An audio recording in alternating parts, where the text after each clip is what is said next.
प्रायोजक पतंजलि गाय का घी, माँ का भरोसा, प्यार से परोसा।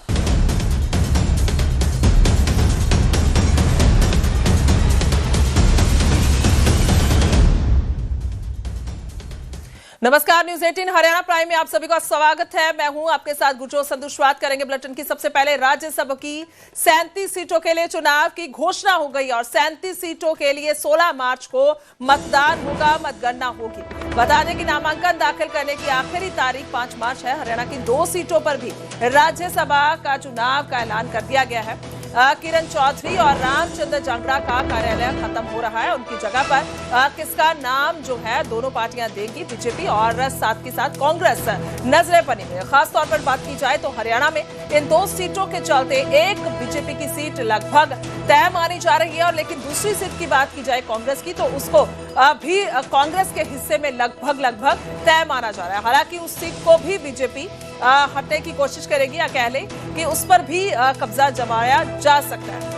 और हरियाणा की बात की जाए तो 2 सीटों के लिए चुनावों का ऐलान हुआ है। नॉमिनेशन 26 से 5 मार्च और वोटिंग का दिन होगा 16 मार्च। रिजल्ट आएगा 16 मार्च को और सभी 37 सीटों में से 2 सीटें हरियाणा की हैं जिसका हम जिक्र कर रहे हैं। बता दें कि अगर जरूरत पड़ती है तो सभी सीटों पर वोटिंग होगी, नहीं तो सहमति भी बन सकती है।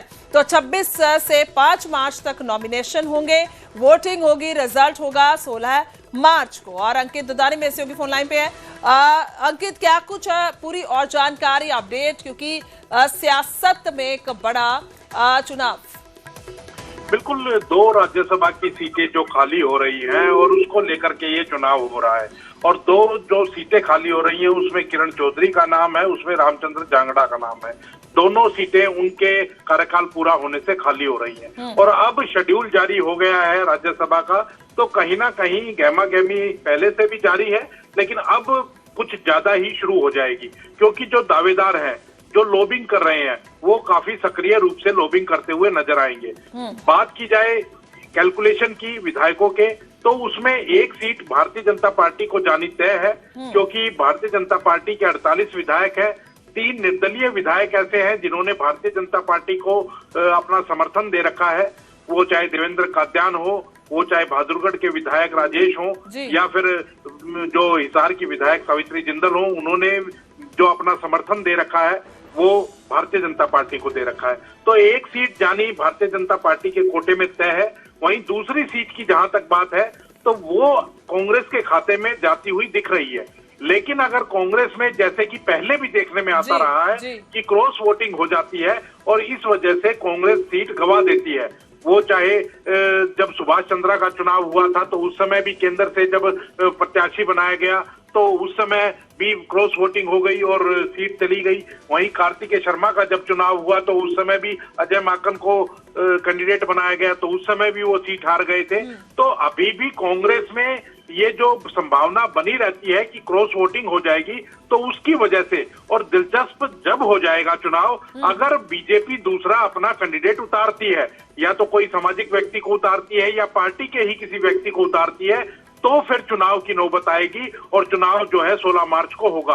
अदरवाइज अगर दोनों एक एक ही कैंडिडेट उतारते हैं तो नॉमिनेशन वाले दिन जब नॉमिनेशन की तारीख खत्म हो जाएगी तभी उनका निर्वाचन जो है वो तय हो जाएगा कि वो निर्वाचित घोषित कर दिए जाएंगे। तो अब देखना होगा क्योंकि दिलचस्प हो चुका है चुनाव। और बीजेपी के अंदर लॉबिंग की बात करें तो कुलदीप बिश्नोई लगातार लॉबिंग कर रहे हैं, वो क्योंकि उनके बेटे भव्य बिश्नोई। जी ठीक है, बिल्कुल। और चर्चा बहुत बड़ी हो सकती है इस पर और लगातार नजरें बनी रहेंगी। बहुत बहुत शुक्रिया अंकित, तमाम जानकारी के लिए धन्यवाद।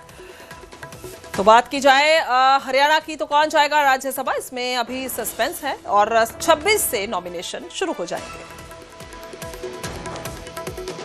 आगे बढ़ेंगे और उधर हरियाणा से राजस्थान को पानी मिलने का रास्ता साफ हो गया है। राजस्थान को यमुना का 10.4% पानी देगा हरियाणा। राजस्थान में 1994 में हुए जल समझौता लागू हुआ है। बता दें कि 32 साल बाद समझौते पर दोनों राज्यों में सहमति बनी है और 265 किलोमीटर में 3 पाइपलाइन बिछाकर पानी दिया जाएगा। दोनों राज्यों में खुली नहर बनाने पर भी जो बात है वो नहीं बन पाई। पिछले दिनों हरियाणा और राजस्थान के मुख्यमंत्रियों की केंद्रीय जल शक्ति मंत्री CR पाटिल की मौजूदगी में दिल्ली में बैठक हुई थी, जिसके बाद यह सहमति बनी है और अब हरियाणा की ओर से राजस्थान को पानी दिया जाएगा। हालांकि दूसरी तरफ बात की जाए हरियाणा और पंजाब की, तो वहां पर अभी पेच फंसा हुआ है, लेकिन इधर राजस्थान के साथ ये समझौता एक किस्म से हुआ और राजस्थान को यमुना का 10.4% पानी पाइपलाइन की ओर से जरिए दिया जाएगा।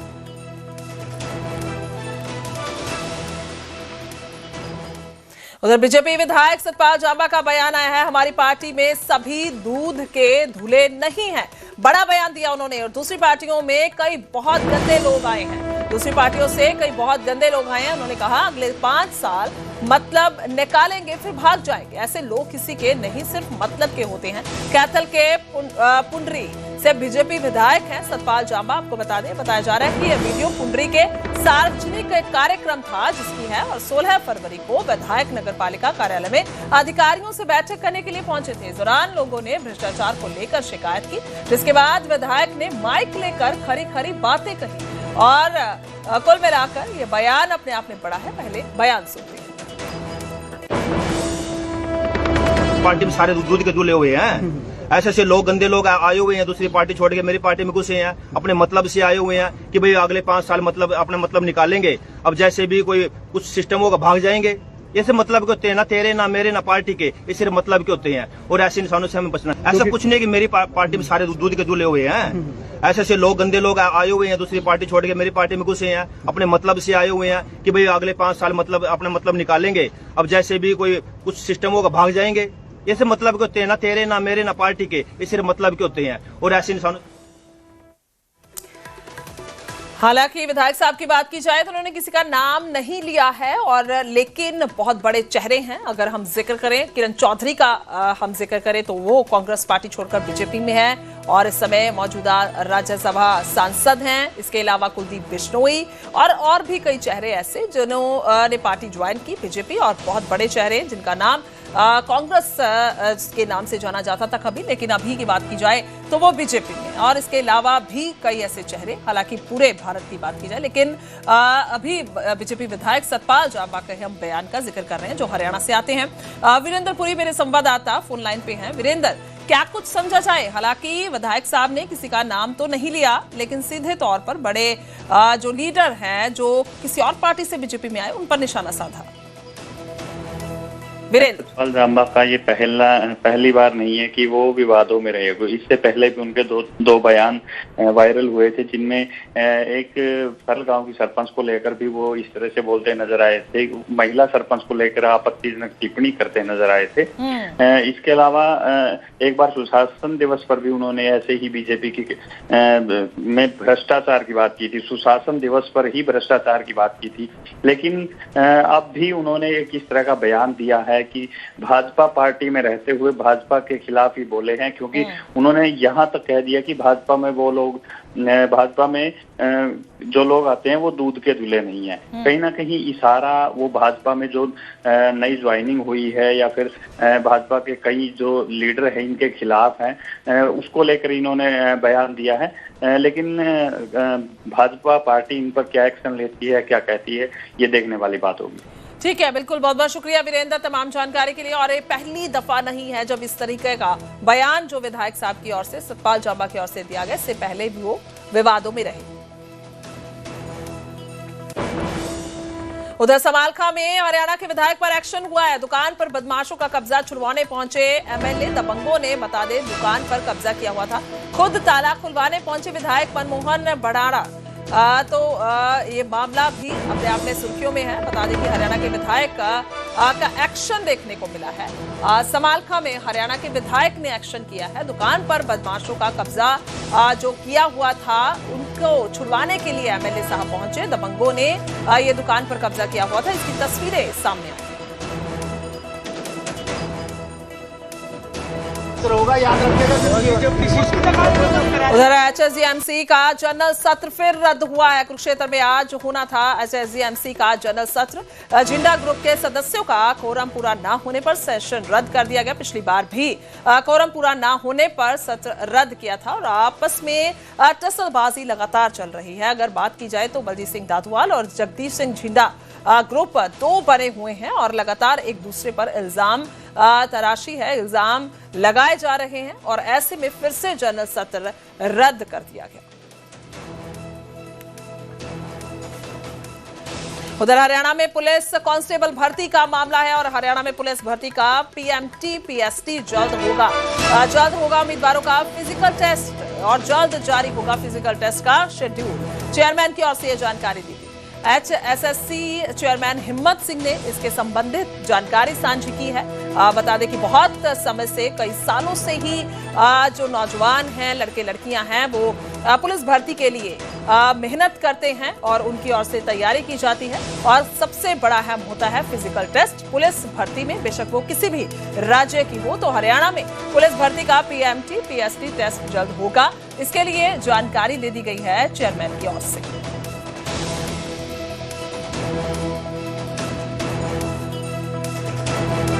उधर आज जींद के दौरे पर है सीएम सैनी। उचाना की नई अनाज मंडी का दौरा करेंगे सीएम सैनी। 103 करोड़ की 5 परियोजनाओं का उद्घाटन किया जाएगा और शिलान्यास किया जाएगा। 28 करोड़ की लागत से तैयार 3 परियोजनाओं का उद्घाटन करेंगे। 74 करोड़ की लागत से बनने वाली 2 परियोजनाओं का शिलान्यास किया जाएगा। और रोजाना ही हम देख रहे हैं कि किस तरीके से सीएम नायब सैनी की ओर से अलग अलग प्रोग्राम के चलते लोगों के बीच जाया जाता है। बेशक वो अलग अलग स्कीम हो, उनकी ओर से पैसे जारी करने हो या फिर और कार्य हो सरकार की ओर से, तो उनके लिए अलग अलग स्टेज पर नजर आते हैं। तो आज की बात की जाए, नई उचाना की नई अनाज मंडी है, उसका दौरा किया जाएगा सीएम सैनी की ओर से। 103 करोड़ की 5 परियोजनाओं का उद्घाटन और शिलान्यास करेंगे।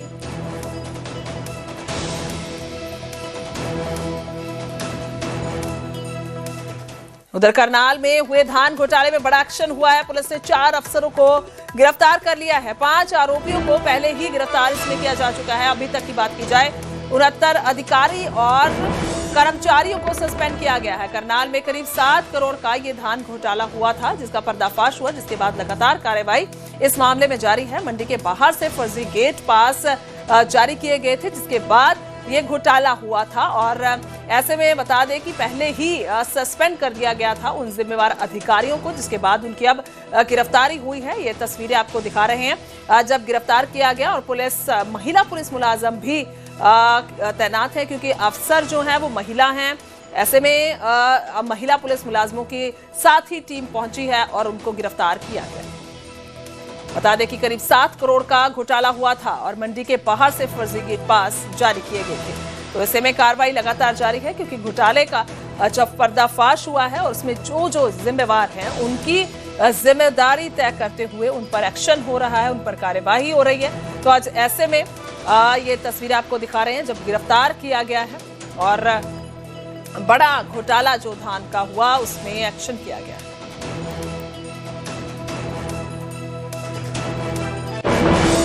मामला है अनाज मंडी करनाल का और थाना सदर के एरिया का मामला है। इसमें इन 2 आरोपियों को गिरफ्तार किया गया है।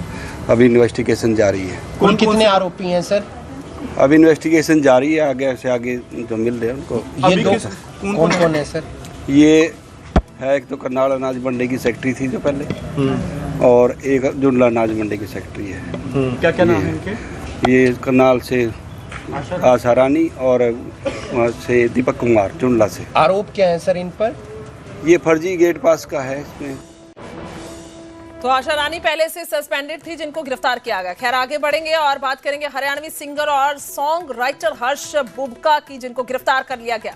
बड़ी कार्रवाई की गई है यमुनानगर में। बता दें कि गिरफ्तार हुआ है हर्ष बुबका। गैंगस्टर एक्टिविस्ट और कोऑर्डिनेटर को कोऑर्डिनेट करने का आरोप है। हर्ष के ठिकानों से हर्ष सहित 4 बदमाश गिरफ्तार किए गए। बदमाशों ने यमुनानगर के अस्पताल मॉल में फायरिंग की थी। बदमाशों को हथियार रुपए मुहैया करवाने का आरोप है। यमुनानगर पुलिस ने मोहाली से गिरफ्तारी की है, यानी कि सीधे तौर पर मामला हरियाणा के साथ साथ पंजाब के मोहाली से भी जुड़ा है, क्योंकि यहां से गिरफ्तारी मोहाली से हुई है। तो नगर में। बता दें कि ये मसला बड़ा और मामले में जो FIR दर्ज की गई थी उसमें सॉन्ग राइटर हर सिंगर है हर्ष बुबका, जिसको गिरफ्तार किया गया। देखिए 7 तारीख को जो सिटी मॉल और वरियाम हॉस्पिटल पे फायरिंग हुई थी और उसके बाद फिर हमने सर्च ऑपरेशन चलाया था। 8 तारीख सुबह पुलिस मुठभेड़ में हमने फिर 3 आरोपी जो हैं दबोचे थे, उनका फिर इलाज चला था और 12 तारीख को तीनों को फिर हमने अरेस्ट किया था। उनको जब रिमांड पे लिया गया और इन्वेस्टिगेशन के दौरान और उनसे पूछताछ जब की गई और जो एविडेंस हमने कलेक्ट किए उससे ये पता चला है कि इनको तीनों को ये घटना को अंजाम देने के लिए इसमें जो प्लानिंग की गई है, इसमें जो रैकी की गई है, इसमें जो वेपन सप्लाई, मनी सप्लाई किए गए हैं, उसमें एक हर्ष बुबका नाम का व्यक्ति है जो कि एक प्रोफेशनल सॉन्ग राइटर है और सिंगर है। वो इसमें पूरा उसकी इन्वॉल्वमेंट उसमें रही है। इसके अलावा जब इसको अरेस्ट किया गया, इसका मोहाली 115 सेक्टर में इसका घर है, फ्लैट है, वहाँ पे जब इसको अरेस्ट किया गया तो वहाँ पे 2 और हमें जो पेशेवर अपराधी हैं इसके घर से ही मिले थे। उसमें एक जो है व्यक्ति शाहवीर, मोगा में फायरिंग हुई थी, उसमें ये व्यक्ति इन्वॉल्व था, तो ये उस फायरिंग में वांटेड था। आगे बढ़ेंगे। वहीं रोहतक में पुलिस और बदमाशों में मुठभेड़ हुई है। मुठभेड़ में दोनों तरफ से 7 राउंड फायर हुए हैं। बाबा गैंग का सरगना साहिल उर्फ सुक्खा गिरफ्तार कर लिया गया। बता दें कि मुठभेड़ में गैंगस्टर के पैर में गोली लगी। दिनेश उर्फ गोगा हत्याकांड में पहली गिरफ्तारी हुई है। साहिल उर्फ सुक्खा ने गोगा की रेकी की थी और शिमली बालंद लिंक रोड पर यह मुठभेड़ हुई है। तस्वीरें आपको दिखा रहे हैं किस तरीके से गिरफ्तार किया, उसके बाद अस्पताल में दाखिल है मुठभेड़ में, क्योंकि 7 राउंड फायर हुए हैं दोनों तरफ से, जिसके चलते जो गोली है वो पैर में लगी हुई है। बाबा गैंग का सरगना साहिल उर्फ सुक्खा गिरफ्तार हुआ है। मुठभेड़ में गैंगस्टर के पैर में गोली लगी है। दिनेश उर्फ गोगा हत्याकांड जो हुआ और उसमें सीसीटीवी सामने आई थी कि किस तरीके से शरेआम जो गोलीबारी की गई और बीच चलती सड़क पर गोलियां बरसाई गई, जिसके बाद लगातार इनकी तलाश थी पुलिस को कि आखिरकार ये आरोपी कहां है, तो जिसके बाद ये मुठभेड़ में पहली गिरफ्तारी हुई है। उधर लॉरेंस बिश्नोई गैंग का कुख्यात गैंगस्टर गिरफ्तार हुआ है। गुरुग्राम से बदमाश बॉबी कबूतर गिरफ्तार किया गया है। दिल्ली समेत बता दें कि कई राज्यों में एक्टिव था ये बॉबी कबूतर और 7 साल से फरार चल रहा था बदमाश। सिद्धू मूसेवाला की हत्या से पहले इसने रेकी की थी। बदमाश शाहरुख के साथ मिलकर इसने रेकी की थी, यानी कि सिद्धू मूसेवाला जो कत्ल कांड है 2022 में घटनाक्रम हुआ, ये वारदात हुई और उस मामले में भी ये इसकी तलाश जारी थी पुलिस को और जिसके बाद इसकी गिरफ्तारी हुई है। लॉरेंस बिश्नोई गैंग का कुख्यात है और 7 साल से लगातार पुलिस इसकी तलाश कर रही है, लेकिन अब ये हत्थे चढ़ चुका है पुलिस की। तो इसकी तस्वीर दिखा रहे हैं और लॉरेंस बिश्नोई गैंग का जिक्र किया जाए तो अलग अलग गुर्गे हर रोजाना हम देखते हैं कि किस तरीके से पुलिस गिरफ्तार करती है, क्योंकि अलग अलग जगहों पर ठिकानों पर ये रहते हैं और किस तरीके से अलग अलग अपराधों को ये अंजाम देते हैं, उनमें मदद करते हैं, क्योंकि कहीं ना कहीं से कोई रेकी करता है, कोई हथियारों का बंदोबस्त करता है, कोई गाड़ियां मुहैया करवाता है और इस तरीके से ये सारे मिलकर गुर्गे, जिसमें बहुत सारे लोग शामिल होते हैं, ये सारे गुर्गे गैंगस्टर शामिल होते हैं। उनमें से एक है बॉबी कबूतर जो गुरुग्राम से गिरफ्तार किया गया है। एक बड़ी गिरफ्तारी हम इसको कह सकते हैं। दिल्ली समेत कई राज्यों में यह एक्टिव था, क्योंकि दिल्ली, हरियाणा, पंजाब खासतौर पर इन 3 राज्यों की बात की जाए तो आपस में ये कनेक्टेड हैं। जो गैंगस्टर हैं इनके गुर्गे हैं। दीपक बिष्ट मेरे संवाददाता फोन लाइन पे मौजूद हैं। दीपक, क्या कुछ और जानकारी अपडेट है इस मामले में? देखिए, फिलहाल जो दिल्ली पुलिस की स्पेशल सेल की काउंटर इंटेलिजेंस की टीम है जिसने इस पूरे ऑपरेशन को किया था, क्योंकि काफी समय से ये फरार था और ये बताया जा रहा है कि पिछले कुछ दिनों से इसकी मूवमेंट जो है दिल्ली बॉर्डर, दिल्ली गाजियाबाद और गुरुग्राम बॉर्डर के आसपास थी और इसीलिए स्पेशल सेल को ये इंटेलिजेंस इनपुट मिला, जिसके बाद बॉबी कबूतर की गिरफ्तारी की गई है। बॉबी कबूतर उसी समय से फरार था और काफी पहले भी एक्टिव रह चुका है, सिद्धू मूसेवाला की हत्या से पहले भी एक्टिव रह चुका है और इसीलिए 7 साल से इसकी फरारी थी। उस दौरान ये बताया जा रहा है कि सिद्धू मूसेवाला की हत्या के दौरान भी इसने रेकी करी थी वहां पर शाहरुख नाम के एक बदमाश के साथ और इसकी गिरफ्तारी भी काफी अहम मानी जा रही, क्योंकि NIA का भी वांटेड है, मकोका के केसों में वांटेड है, हत्या के केसों में वांटेड है। तो कई राज्यों की पुलिस को इसकी तलाश थी। इसकी गिरफ्तारी काफी बड़ी अहम मानी जा रही, क्योंकि लॉरेंस बिश्नोई गैंग का एक खासम खाता है। जी ठीक है, बहुत बहुत शुक्रिया तमाम जानकारी के लिए दीपक। तो बड़ी गिरफ्तारी, बड़ी कामयाबी।